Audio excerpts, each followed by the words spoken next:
বিড়াল এবং কুকুর এই দুইটা প্রাণী হচ্ছে গৃহপালিত পশু। এই প্রাণী দুইটা সবসময় যুদ্ধ চলমান থাকে। পৃথিবী যতদিন আছে যুদ্ধ চলমান থাকবে। এই বিড়াল হচ্ছে ছোট্ট প্রাণী, কিন্তু অনেক বুদ্ধিমতী, অনেক গুণ আছে। যেমন কুকুরেরও অনেক গুণ আছে। কুকুর যখন বিড়ালকে অনেক ধাওয়া দেয়, বিড়াল যদি কোনো স্থানে টিকে থাকতে না পারে তখন দৌড় দিয়ে গাছের উপরে ওঠে।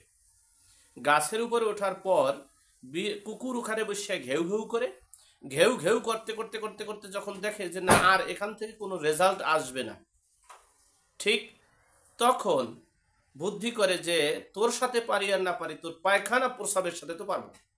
এই জন্য দেখেন, পায়খানা এবং প্রস্রাব যদি বিড়াল করে তো দেখবেন সেখানে আগে গর্ত করে, সেখানে করার পর ঢাকে দেয় ই করে, যাতে ময়লা আবর্জনা লেগে থাকলে আর পারবে না। আর প্রস্রাব তো আপনারা জানেনই, শুকিয়ে গেলে তো আর পারে না।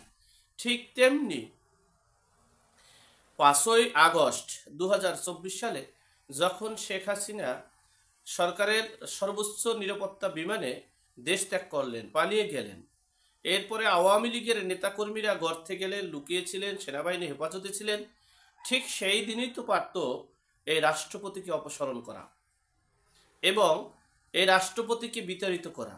সেটা না করে সেই রাষ্ট্রপতির আদলে সেই রাষ্ট্রপতিকে সহযোগিতা করার জন্য উপদেষ্টা হয়ে শপথ গ্রহণ করলেন।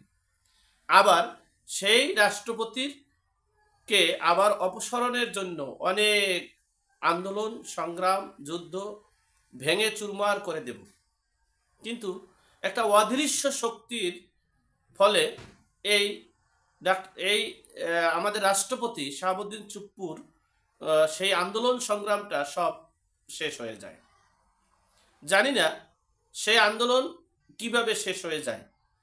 আবার যখন দেখেন এখন যে অবস্থা দেশের সার্বিক দিক থেকে নিরাপত্তাহীনতায় ভুগছে, একটা জেলায় গত 1 বছরে খালি হত্যায় হয়েছে 70 জন এবং হত্যার হুমকিতে আছেন 20 জন, এখনকার নিউজে দেখা হলো।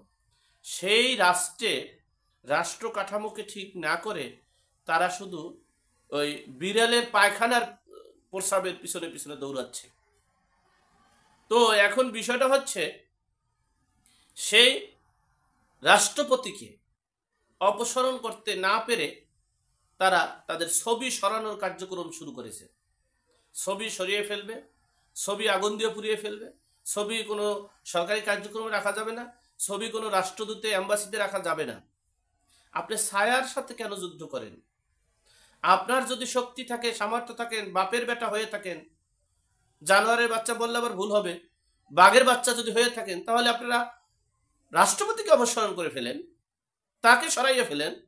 তাকে না সরিয়ে আপনি তার ছবির পিছনে দৌড়দৌড়ি করছেন। এই অযথা, এই আমাদের দেশের একটা কথা আছে, এই নোংরা, এই অযথা, এই ফাউল কার্যক্রমের কারণে আমাদের কাঙ্ক্ষিত লক্ষ্য থেকে আমরা সরে যাচ্ছি।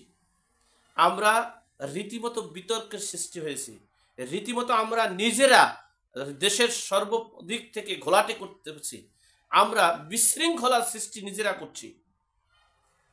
নিভানো আগুনকে আমরা জ্বালিয়ে দিচ্ছি। 75-এর 15ই আগস্ট আজকে থেকে কত বছর আগে, 50 বছর আগের কথা, সেইটা আবার সেই বিপদকে আমরা ডেকে আনছি কেন? আমাদের এখন কার্যক্রম যেটা, আমরা পরিবারতন্ত্র থেকে বেরিয়ে, রাজতন্ত্র থেকে বেরিয়ে আমরা গণতন্ত্র প্রতিষ্ঠা করব, সেখানে সেটা না করে আমরা 75 ঘটাইছি, আমরা হাসিনারে ফালাইছি, আমরা এখন তারেক জিয়া বিএনপিকে পালাবো। তারেক জিয়া বাংলাদেশ আসতে পারবে না, বিএনপি নির্বাচন করতে পারবে না।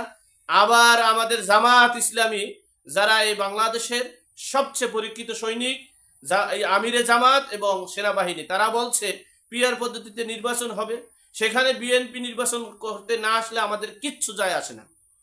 কি অবস্থা! তোমাদের শক্তি সামর্থ্য থাকলে বঙ্গভবনটা গণভবনের মতো করে ফেলো, আর যদি সেটা না থাকে তাহলে আমাদের এই কাঙ্ক্ষিত স্বপ্নকে ধূলিসাৎ করে দিয়েছো তো দিয়েছই, শেষ। এখন দেশটাকে ধ্বংসযজ্ঞ আর করিও না। এখন এ পর্যন্ত। ভালো থাকবেন, সুস্থ থাকবেন, নিরাপদ থাকবেন। দেখা হবে আগামী পর্বে।